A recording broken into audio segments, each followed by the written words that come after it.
قصة زواج النبي صلى الله عليه وسلم بأم المؤمنين خديجة رضي الله عنها وأرضاها، وكيف كانت قصة زواجه العظيمة بخديجة، وكيف كانت هي امرأة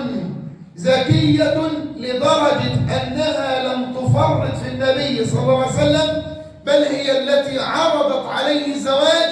حتى تتزوجه لما سمعت عنه من كلام في قبيلته بل وفي القبائل كلها. ولما ذهب بتجارتها إلى بلاد الشام وحدثها مولاها أو خادمها ميسرة عن حاله صلى الله عليه وسلم، كيف يبيع وكيف يشتري وكيف يكتسب بدون أن يحلف حلفا محرما أو يكذب في بيعه، وأحبه كل الناس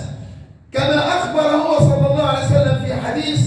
رحم الله امرئا أو امرأ سمحا إذا باع سمحا إذا اشترى، فباع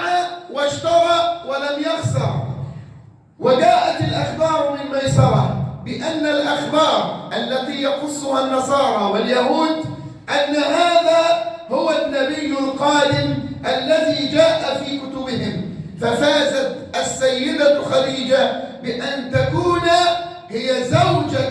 رسول الله صلى الله عليه وسلم، ليس فحسب بل وهي الأولى، وليس فحسب بل إن النبي صلى الله عليه وسلم أخبر إخبارا عظيما أنه ما كمل من النساء كثير، ولم يكمل من النساء إلا 4، منهم